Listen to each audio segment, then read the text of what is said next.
A boy invisible to the entire city walks through the doors of a hospital and unknowingly triggers a chain of events that no doctor, millionaire, or criminal could have predicted.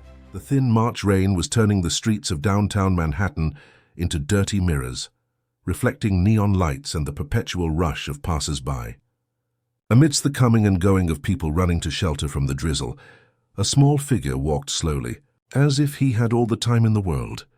Caleb was holding a torn plastic bag against his chest, protecting the little he owned, a thin blanket, a few candies he had been given by an old woman on the corner of Broadway Avenue, and a small notebook where he drew whenever he could find a lost pencil. At 12 years old, the boy already knew every corner of that urban jungle. He knew where to get clean water, which merchants were kind enough to offer day-old bread, and most importantly, where to sleep without being disturbed by the police or other less friendly homeless people. But there was something about Caleb that differentiated him from other boys in similar situations, something he himself didn't fully comprehend. That morning, as he watched the movement near the subway station, he saw an elderly woman trip and fall, scattering her groceries across the wet sidewalk. Without hesitation, Caleb ran to her, helping her up while collecting the scattered products. The woman groaned in pain, touching her injured knee. "Does it hurt much, Grandma?" the boy asked with a surprising tenderness. The woman, initially startled by the boy's ragged appearance, was touched by the sincerity in his brown eyes. Caleb, without asking permission, gently placed his hand over her knee. For a few seconds, a strange warmth seemed to emanate from his palms. The intense pain began to gradually subside. "How did you do that, boy?" the woman asked, astonished, moving her leg without feeling the previous discomfort. Caleb just smiled, shrugged his shoulders, and helped her carry the groceries to the nearest bus stop. Before saying goodbye, she took a $10 bill from her wallet and offered it to the boy, who gently refused. "No need, Grandma. I just wanted to help." This type of situation happened frequently. Caleb didn't understand why people seemed to feel better after he touched them in moments of pain or sadness. He believed it was just a coincidence, or perhaps the simple gesture of affection that made the difference. He never saw himself as special. For him, it was just normal to do good when possible. On the other side of the city, in the elegant Upper East Side neighborhood, a completely opposite reality unfolded in the most sophisticated medical office in New York City. Arthur Sterling, a 62-year-old man, sat in the Italian leather armchair across from the mahogany desk of Dr. Edward Sutton, a renowned oncologist and specialist in complex cases. Silence weighed in the air as the doctor analyzed the latest exams with a grave expression. Arthur, accustomed to controlling business meetings and making decisions that moved millions, felt for the first time in decades a sensation he had forgotten: vulnerability. "Arthur, I need to be direct with you," Dr. Sutton said, taking off his glasses and looking directly at the businessman. "The results confirm our suspicions. It's an advanced stage pancreatic adenocarcinoma." The words echoed in the office like a sentence. Arthur, who had built a business empire since he was 20, who controlled investments in various countries, and who was respected in the national financial market, remained motionless.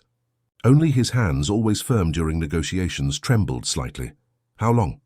he asked with a dry voice, maintaining the erect posture that had always characterized him. "With the available treatments, we can delay the process and control the symptoms. We're talking about a few months, maybe a year if everything goes well. But I need to be honest, the chances of complete remission are minimal." Arthur nodded, as if receiving an unfavorable financial report. He thanked the doctor, scheduled the start of treatment for the following week, and left the office with the same controlled posture as always. It was only when he entered the mirrored elevator that he saw reflected the image of a man who, for the first time in his adult life, was not in control of the situation.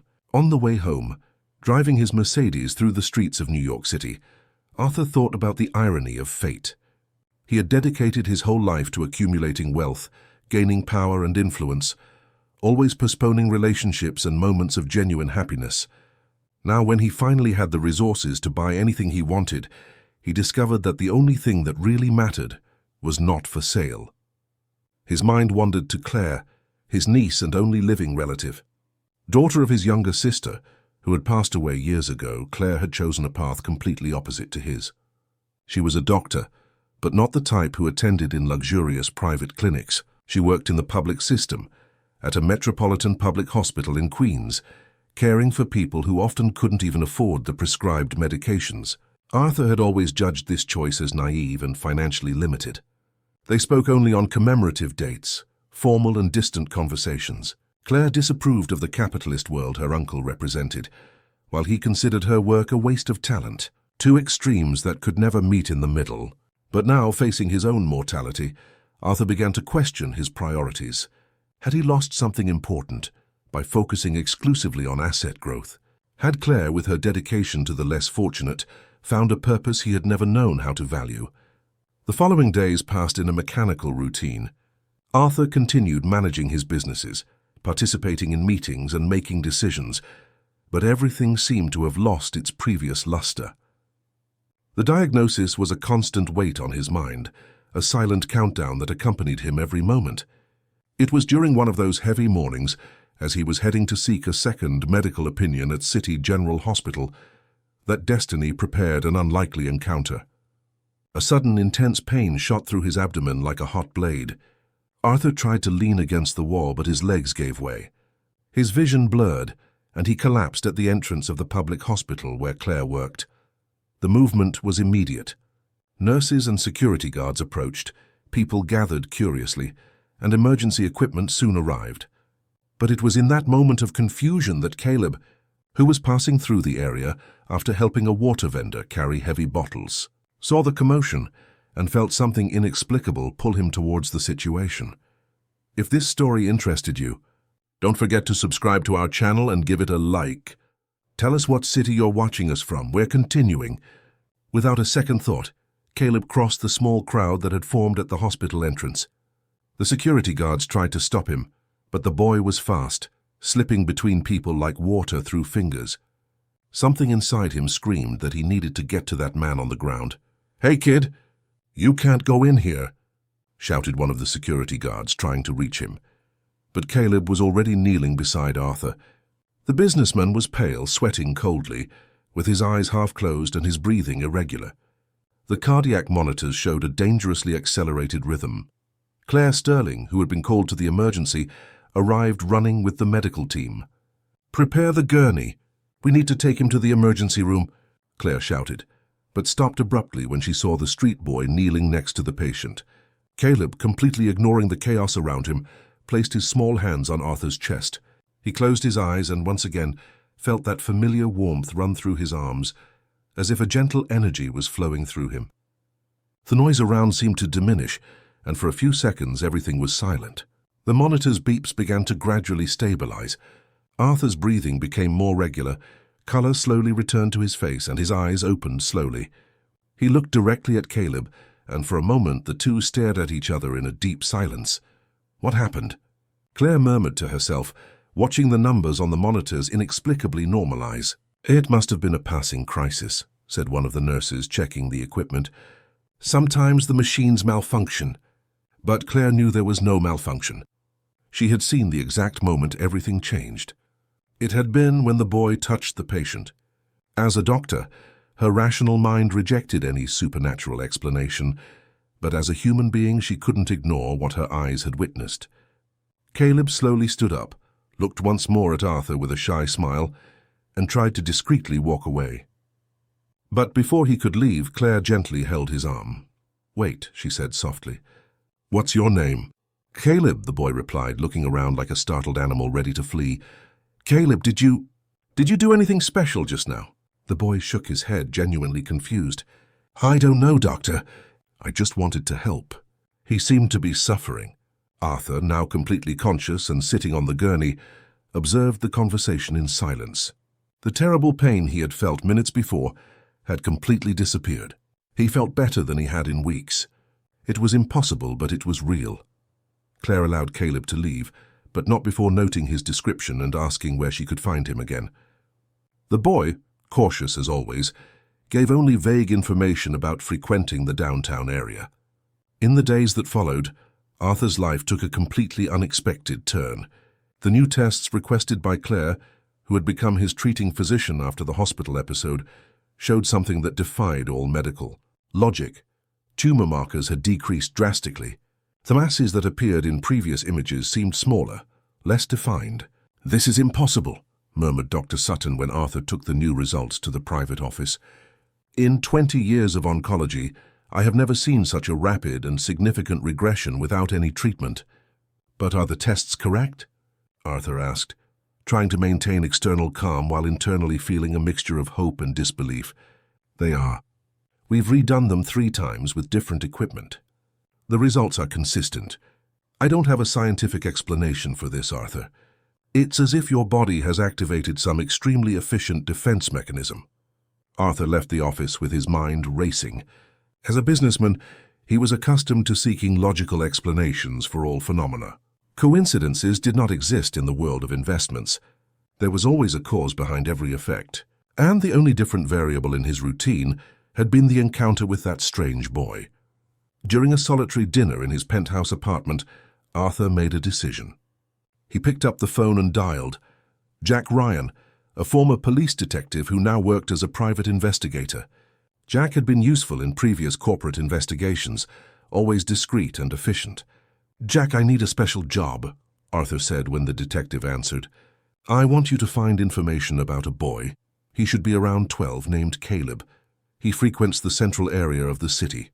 "Any specific problem, Mr. Sterling?" "Not at all.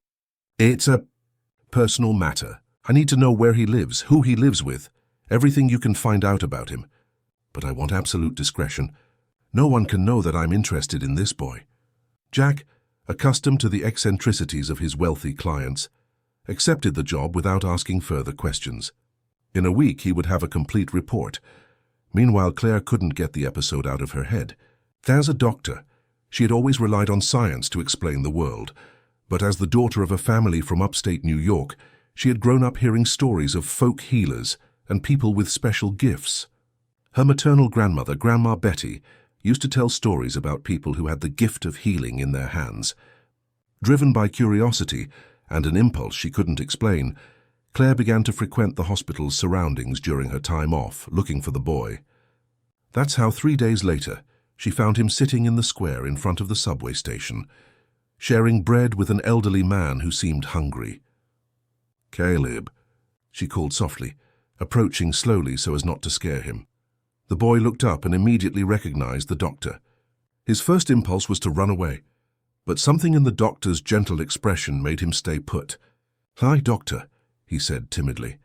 Claire sat down on the bench next to him, observing the care with which the boy shared his food with the stranger. "Can I talk to you for a bit?" Caleb hesitated but agreed.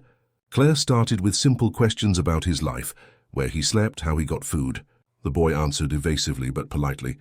It was clear he had learned to be cautious with adults. "Caleb, do you remember what happened at the hospital the other day?" Claire asked carefully. "I remember. The man was feeling sick and got better. I'm glad he's well. Do you always help people like that?" The boy shrugged. "When I can, right, doctor? My mother always said we have to do good without looking at who." It was the first time Caleb had mentioned his family. Claire noticed the sadness that quickly passed through his eyes before he looked away. "Is your mother no longer with you?" she asked delicately. "No, doctor. She and my father left a long time ago. But I'm fine. I manage on my own." Claire felt her heart tighten. That boy, with all his innocence and kindness, was completely alone in the world. She offered help, talked about shelters and assistance programs, but Caleb politely refused, as he always did. "I've tried those things, doctor. It didn't work out. I prefer to be free." Respecting his decision, Claire simply said that whenever he needed anything, he could look for her at the hospital. Caleb smiled genuinely for the first time in the conversation. "Thank you, doctor. You're very kind." As she returned home that night, Claire made a decision. She would discreetly begin documenting any unusual situations involving Caleb. If he truly possessed some special gift, it needed to be understood responsibly and scientifically. A week later, Jack Ryan knocked on Arthur's office door carrying a brown folder filled with documents, photographs, and notes. The detective, a 50-year-old man with grey hair and a keen eye, had been meticulous in his investigation. "It was an interesting job, Mr. Sterling," Jack said, settling into the armchair across from the executive desk. "This boy is quite a peculiar character. Arthur opened the folder with contained anxiety, examining the first pages of the report. Caleb Silva Santos, approximately 12 years old. There are no traceable official birth records, but based on the estimates of people who know him, that must be his real age. He lost his parents about 3 years ago in a traffic accident on Interstate 95. The words of Jack echoed in the office. Arthur continued reading, discovering details that deeply touched him. Caleb had been orphaned at 9, and after a brief stay in a municipal shelter, had run away to the streets because he couldn't adapt to the institutional system. People in the central area know him well, Jack continued. Everyone speaks of him with affection. Apparently, he has exemplary behavior for someone in his situation. He has never been seen involved in petty theft or suspicious activities. On the contrary, he's always helping other homeless people, merchants, people in difficulty. Arthur turned the pages, seeing photographs of Caleb in various situations. Helping an elderly man carry groceries, playing with children in a square, sleeping wrapped in a blanket under an awning. In all the images, even those showing his vulnerability, there was something in his face that radiated peace. "There's something more intriguing," Jack said, consulting his notes. "I spoke to more than 20 people who had direct contact with the boy. Street vendors, other homeless people, employees of establishments in the area. Many reported similar situations." "What kind of situations?" Arthur asked, although he suspected the answer. "Physical or emotional improvements after contact with him. A water vendor said Caleb touched his hand during a back pain crisis, and the pain disappeared for hours. A woman who cleans a commercial building told that the boy consoled her during a moment of deep sadness, and she felt strangely at peace for the rest of the day." Arthur slowly closed the folder. The evidence was too numerous to be ignored, yet it still defied all his rational understanding of the world. "Where can I find him regularly?" he asked. Jack consulted a map with colored annotations. "He has a relatively predictable routine. Mornings in the Union Square area, afternoons near Grand Central Station, varied nights but often sleeps near Chelsea Market. He's also been showing up regularly at the hospital where your niece works." In the following days, Arthur made a decision that would surprise anyone who knew him. He stored his Italian suits in the closet, bought simple clothes in a popular store, let his beard grow for a few days, and left home without his private driver. He wanted to observe Caleb closely, to understand who that boy was who had changed his life in such a mysterious way. On the first morning, he sat on a bench in Union Square pretending to read a newspaper, while watching Caleb interact with other people. The boy had just helped a mother with 2 small children carry a stroller up the subway stairs. The woman tried to offer money in thanks, but Caleb refused with a smile. "No need, ma'am. You already have the little ones to take care of." Arthur was impressed by the maturity and altruism demonstrated by someone so young. During his own privileged childhood, he had never shown such concern for the well-being of others. On the second day, Arthur got closer. He sat on the same bench where Caleb usually had lunch and started a casual conversation. "Good afternoon, young man," he said, trying to sound natural. Caleb looked at him with curiosity, but without fear. "Good afternoon, sir. Is everything all right?" "Yes, everything is." "Do you always have lunch here?" Sometimes. "I like this place because you can see the movement of people. It's interesting to observe how everyone has their own story." The answer surprised Arthur. It was a profound reflection for someone so young. "What's your name?" "Caleb, and yours, sir?" Arthur hesitated for a second. "You can call me Art." From that day on, a routine was established. Arthur spent at least an hour a day talking to Caleb, always on the same bench in the square. Gradually, he discovered layers of the boy's personality that impressed him more and more. Caleb talked about his simple dreams. He wanted to learn to read better so he could help other people understand signs and documents. He dreamed of having a fixed place to live, not for luxury, but to be able to welcome people who needed help. He never mentioned material desires or wealth. "Mr. Art," Caleb asked one afternoon, "are you married?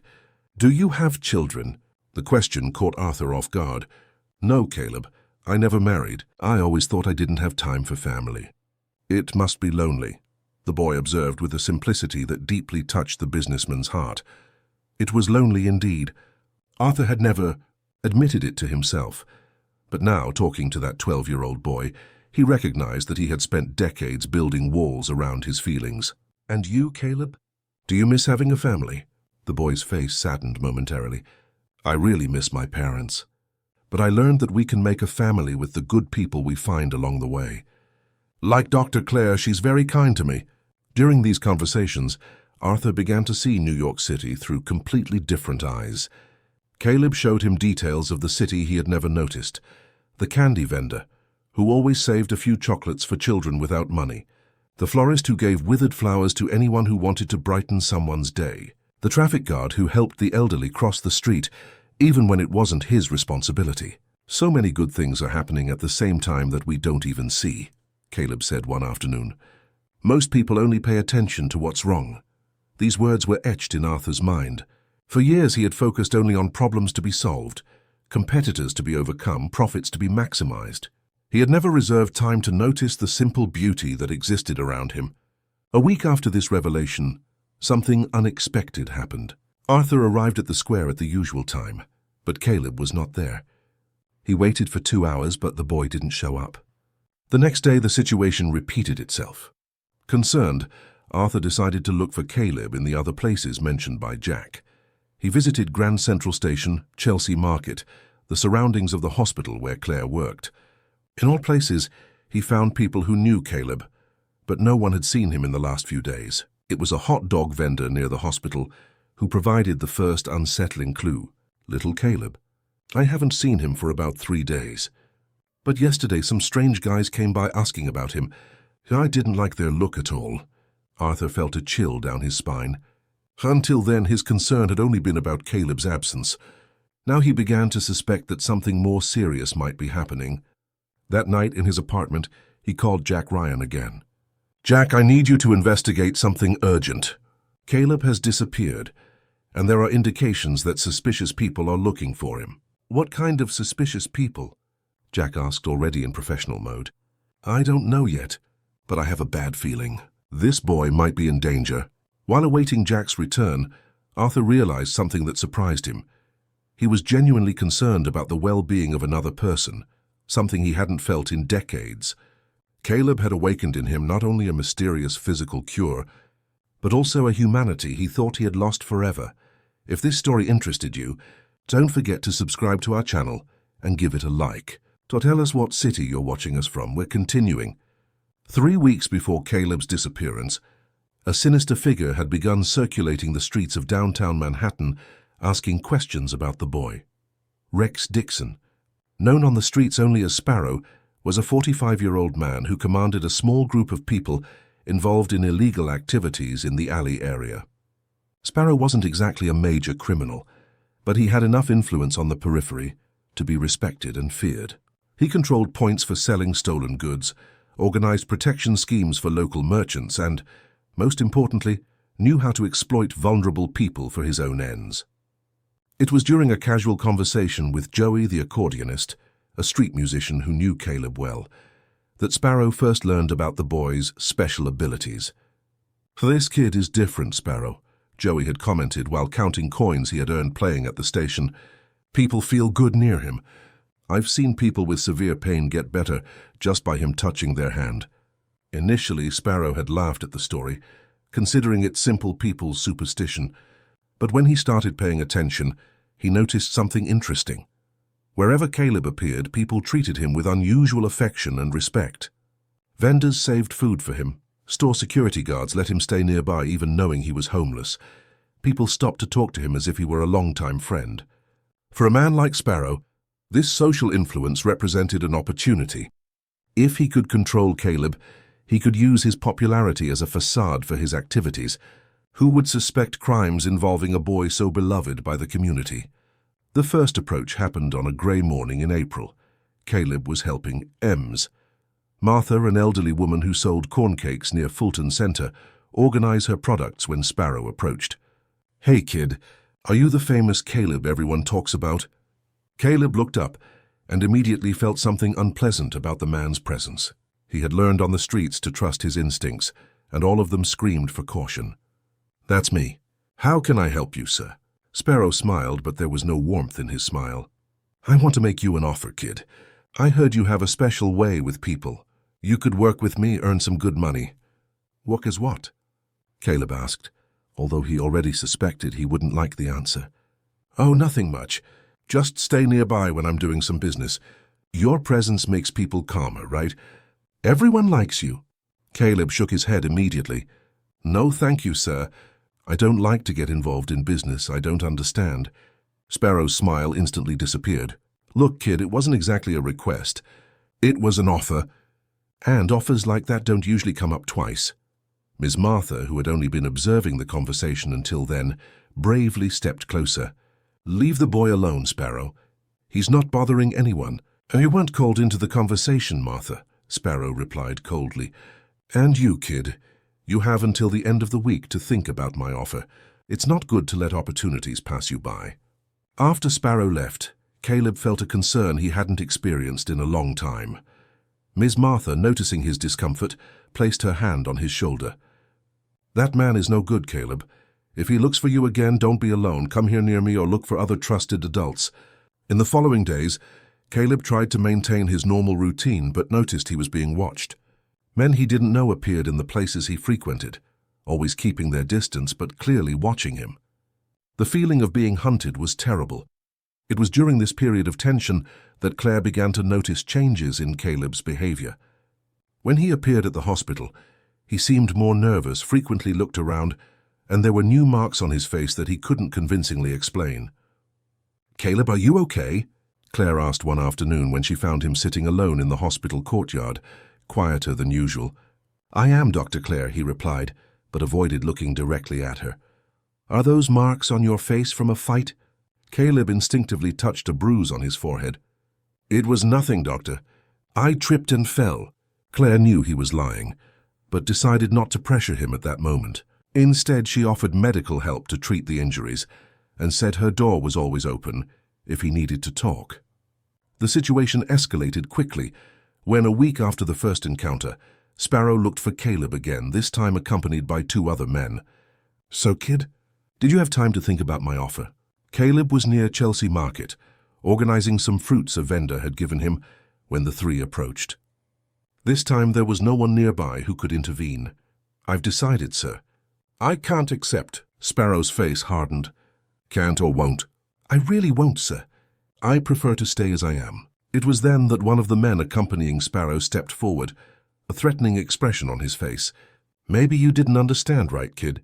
Sparrow isn't asking. He's informing. Caleb tried to step back, but the other man positioned himself behind him, blocking his escape. For the first time since he was on the streets, he felt genuine fear. Look, Caleb, Sparrow said, his voice taking on a dangerously soft tone. You can do this the easy way or the hard way. The easy way is to agree to work with me and earn protection and money. The hard way, well, you won't like it. I don't harm anyone, Caleb said, trying to keep his voice firm. Why do you want to force me to do something I don't want to? Because you have something I need, kid. That ability of yours to make people like you, that's worth gold in my line of business. Sparrow stepped closer, lowering his voice so that only Caleb could hear. And don't think you can run or seek help. I have eyes all over this area. If you don't show up here Monday morning ready to work, it'll be worse for you. And maybe for some people who like you too. The indirect threat to the people who helped him was what frightened Caleb the most. He could handle risks for himself, but he couldn't stand the idea that Ms. Martha, Dr. Claire, or anyone else could suffer because of him. You have until Monday, kid. Don't disappoint me. After the 3 men walked away, Caleb was left alone in the middle of the market, trembling not just from fear but from anger. For the first time in his life, he felt genuine hatred for someone, not for himself, but for the gratuitous malice that some people were capable of exerting over others. That night he slept poorly, hidden in a different location than usual, far from the places where Sparrow might look for him. But he knew it was only a temporary solution. Monday was coming and he still didn't know what to do. It was then that he made a decision that would change the course of the whole story. Instead of presenting himself to Sparrow on Monday, Caleb simply disappeared. He left the central area, abandoned all known places, and hid in a part of the city where no one knew him. He didn't know that this desperate decision would not only keep him away from his persecutors, but also from the 2 people who had started to genuinely care about his well-being. Claire and the mysterious Mr. Art, who still didn't know he was Arthur Sterling, the man whose encounter with him had changed everything. Claire was worried. It had been 5 days since Caleb had appeared at the hospital, breaking a routine he had maintained for weeks. The boy had become a constant presence in her professional life and, she admitted to herself, personal life too. There was something about that boy that deeply touched her dormant maternal heart. During breaks between appointments, she found herself walking the hospital corridors, hoping to see him appear with his shy smile, carrying a new drawing in his worn notebook, or offering to help carry equipment. His absence created a void she didn't expect to feel. "Dr. Claire, there's a gentleman wanting to speak with you at the reception," Nurse Joanna informed her during the afternoon shift. Claire went down to the reception, where she found an elegantly dressed man, approximately 60 years old, with a worried expression on his face. There was something familiar about him, but she couldn't identify what. "Dr. Claire Sterling?" the man asked politely. "That's me. How can I help you?" "My name is Arthur Sterling. I am your uncle." Claire felt as if the ground had moved beneath her feet. Arthur Sterling, the successful businessman who had distanced himself from the family for years, was there, at the reception of the public hospital where she worked. "Uncle Arthur?" she said, genuinely surprised. "What? What are you doing here?" "I need to talk to you urgently. It's about Caleb." The mention of the boy's name made Claire's heart race. "You know Caleb? It's a long story. Can we talk somewhere more private?" Claire took him to her office on the second floor, closed the door and sat down opposite the uncle she hadn't seen in almost 2 years. The last time had been at Christmas, a tense and formal family gathering. "Uncle, how do you know Caleb?" Arthur took a deep breath, knowing he would have to tell the whole truth no matter how surreal it sounded. "He saved me, Claire. Literally saved me." Over the next half hour, Arthur recounted the entire story: the cancer diagnosis, the collapse at the hospital entrance, Caleb's mysterious touch, his inexplicable recovery, the investigation hired with Jack, and finally, his disguised approach as Mr. Art. Claire listened in silence, trying to process all that information. Part of her, the skeptical doctor, wanted to question the veracity of such a miraculous cure, but another part, the one who had witnessed inexplicable situations involving Caleb, recognized the sincerity in her uncle's voice. "So you've been meeting him regularly for weeks, pretending to be someone else?" she asked. "Yes, and Claire, this boy changed me in ways I never imagined possible. He showed me a humanity I had lost decades ago, taught me to see beauty where I only saw problems." Claire studied her uncle's face, looking for signs of the business coldness that had always characterized him. Instead, she saw a vulnerability and sincerity she had never perceived before. "But why are you telling me this now?" "Because he disappeared, Claire. And I have reasons to believe he might be in danger." Arthur told her about the suspicious people mentioned by the hot dog vendor and about Jack's return, with worrying information about Sparrow and his interest in Caleb. "Sparrow?" Claire repeated. "I've heard that name. Some patients we treat have mentioned him, never with good words. Jack found out that this man has a history of grooming vulnerable people for his schemes. Apparently, he had been seen asking questions about Caleb in recent weeks." Claire felt a wave of panic. "Uncle, we need to find him. If this Sparrow is really involved in Caleb's disappearance, that's exactly why I came to you. I need your help. You know places where he might be, people who might have information. Together, we have a better chance of finding him." It was surreal. Claire never imagined she would one day be cooperating with her uncle on anything, much less in a desperate search for a street boy. But there she was, feeling that she had finally found a common purpose that united them. "All right," she said resolutely. "We'll find him." In the following hours, Claire cancelled all her non-essential commitments and went out with Arthur to cover the locations where Caleb usually appeared. They visited Union Square, where they talked with Ms. Martha, who confirmed the threatening encounter with Sparrow. "That man is no good," she said, worried. "Little Caleb was very scared after he appeared. I tried to convince the boy to seek help, but you know how independent he is." They went to Chelsea Market, where a vendor reported seeing some strange men looking for Caleb a few days earlier. They visited Fulton Center, where Joey the accordionist confirmed that Sparrow had asked questions about the boy. "That Sparrow has been interested in Caleb for a while," Joey explained, putting away his accordion after playing some songs. "I think he saw how much people like the kid and wants to use that for something bad." With each conversation, Claire and Arthur put together a clearer picture of the situation. Caleb had been pressured, threatened, and had probably fled as the only way to escape Sparrow. But where would he have gone? Claire asked as they walked along Canal Street, where other homeless people said they hadn't seen Caleb in recent days. "Jack is investigating that," Arthur replied. "He has contacts in the police who can help track suspicious movements." As they walked, Claire noticed a remarkable change in her uncle. The man she had always known as cold and focused only on business now showed genuine concern for another person. He stopped to talk respectfully with homeless people, street vendors, people he probably wouldn't have even noticed before. "Uncle," she said during a break for coffee at a simple diner, "you really have changed, haven't you?" Arthur slowly stirred the sugar in his coffee before answering. "Caleb showed me that I had spent my whole life looking at the world the wrong way. I always thought what mattered was accumulating, conquering, controlling. But that boy, who has nothing but the clothes on his back, manages to make a more positive difference in people's lives in a day than I have in 60 years. And now I understand why you chose to work here at this hospital, why you dedicate your life to caring for people who can't afford the best treatments. You had already discovered what I only learned with Caleb, that true fulfillment comes from serving others, not from being served by them." Claire felt an emotion she didn't expect. For the first time in her life, she felt she truly knew her uncle, not just the business persona he had always presented. "We will find him," she said, determined. "And when we do, we will ensure he is safe." Arthur nodded, but both knew the task wouldn't be easy. New York City was a massive city, with thousands of places where a frightened boy could hide. And if Sparrow was truly looking for Caleb with the same determination as them, the race against time had begun. That night, they met with Jack in Arthur's office to plan a more systematic search. The detective had obtained information about the places where Sparrow and his associates usually operated, and had also identified some areas of the city where runaway miners frequently took refuge. "The good news," Jack said, spreading maps on the table, "is that we have no indication that Sparrow managed to find Caleb. His searches also seem to have been fruitless." "And the bad news?" Claire asked. "The bad news is that a 12-year-old boy alone in a city like New York is vulnerable to many other dangers besides Sparrow." The weight of that reality fell upon everyone in the room.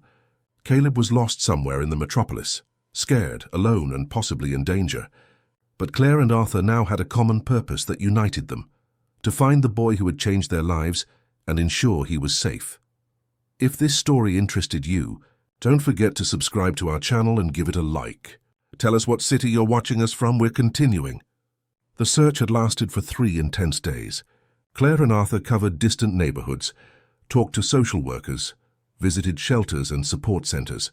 Jack coordinated the investigation with the efficiency of his years as a police officer, but so far, no concrete clue had emerged. It was on the morning of the 4th day that they received the call that changed everything. "Mr. Sterling?" Jack's voice sounded tense over the phone. "I think we have something. The social worker in East New York, Brooklyn, said a boy matching Caleb's description appeared at a community center in the area yesterday. He was injured and very scared." Claire and Arthur looked at each other, a mixture of relief and worry on their faces. "Is he still there?" Arthur asked. "We don't know. The social worker only works during the week, but I got the address of the location. It's on the outskirts of Queens, far from downtown."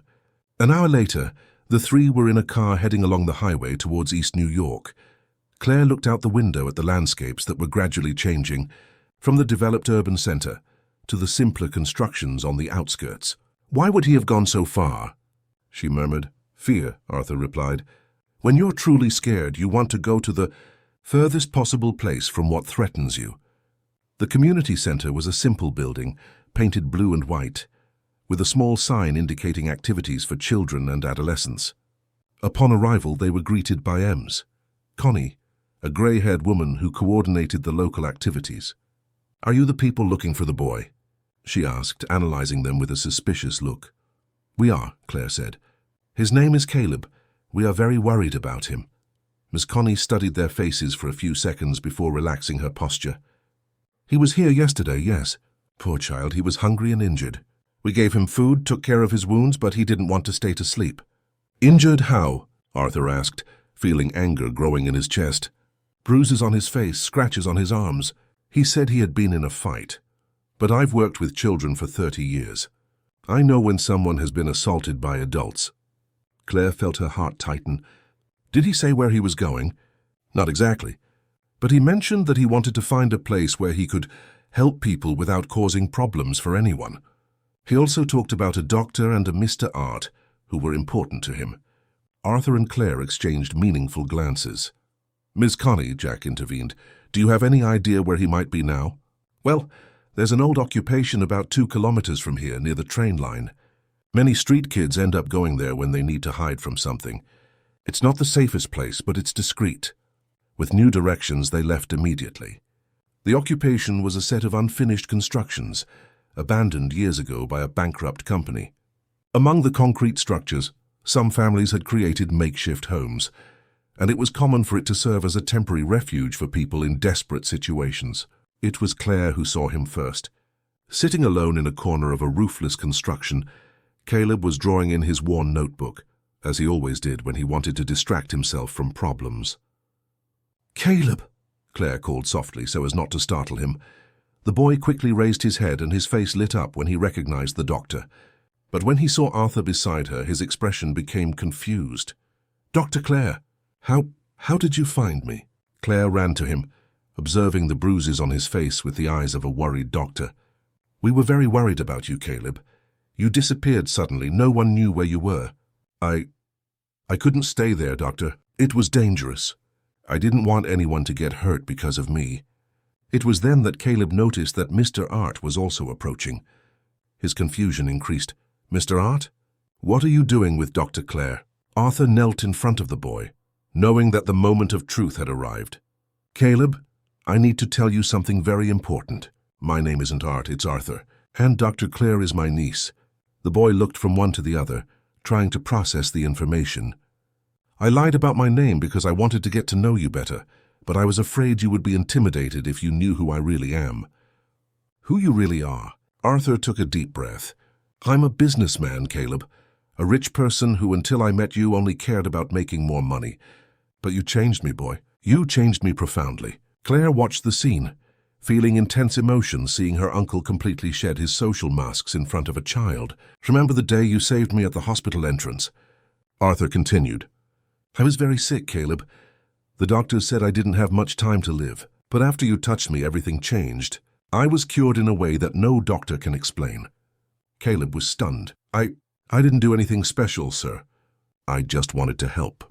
But it was special, yes. You have a gift, Caleb. A gift to heal, to bring peace to people. But more than that, you have a pure heart that teaches others how to be better." Tears began to roll down the boy's face. "So you only approached me because of that?" "Because of what I did." Arthur felt his heart break at the vulnerability in Caleb's voice. "No, my son. No."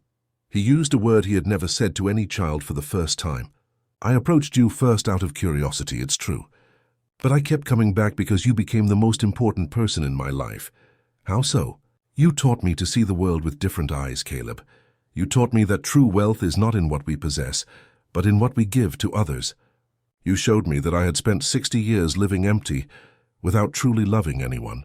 Claire approached and placed her hand on Caleb's shoulder. "We both love you, Caleb, like family." "Family?" the boy repeated as if the word were magic. "That's right," Arthur said, wiping away his own tears. "I would really like you to come live with me, Caleb, as my son. And Claire would be like an older sister to you." Caleb looked at the two, still trying to believe what he was hearing. "But what about that man, Sparrow? He said he was going to hurt the people who like me." "Sparrow will never bother you again," Jack said, approaching the group. During the search for Caleb, he had provided information to the police about Sparrow's illegal activities. That morning, the man had been arrested in an operation against the receiving of stolen goods. "You are safe now, Caleb," Claire said softly. "And you'll never have to hide or be afraid again." The boy looked at the 3 people around him. The doctor who had treated him with affection from the first day, the businessman who had disguised himself just to get to know him better, and the detective who had worked tirelessly to find him. It was more love and care than he had experienced since losing his parents. "Do you really want me to be part of your family?" he asked, his voice trembling with emotion. "More than anything in the world," Arthur replied, opening his arms. Caleb threw himself into the embrace of the man he had known as Mr. Art, feeling for the first time in years the security of belonging somewhere. Claire joined the hug, and for a few minutes the three stayed like that, a family formed by the most improbable circumstances. 6 months later, Caleb was enrolled in one of the best private schools in New York City, but every weekend he accompanied Claire in volunteer work at the public hospital. His special gift continued to manifest, but now he understood that it was just a part of who he was, not the only thing that defined him. Arthur had sold part of his businesses and become one of the largest funders of social programs for homeless children in the city. His company now had an entire division dedicated to social projects, and he personally supervised each program. Claire continued working at the public hospital, but now with her uncle's financial support, to implement programs she had always dreamed of creating. And Caleb had finally found his true family, a family united not only by the ties of blood between Claire and Arthur, but mainly by the love they all felt for each other. In fact, Caleb had done more than cure Arthur's cancer. He had healed a much deeper wound, the loneliness and emptiness that both uncle and niece carried in their hearts. He had shown them that the greatest wealth in the world is having people to love and being loved in return. Dear listeners, we hope the story of Caleb, Claire, and Arthur has touched your hearts as deeply as it touched ours. This journey of love, family, and transformation reminds us that sometimes the most unexpected encounters can change our lives forever, and that true wealth lies in the human connections we build. If you were moved by this narrative, don't forget to subscribe to our channel to follow more stories that celebrate the transformative power of human love and kindness. Click the like button if this story resonated with you, and tell us in the comments what moment stood out to you the most. Your words inspire us to continue bringing stories that feed the soul. Until next time, and remember, there is always room for more love in our lives.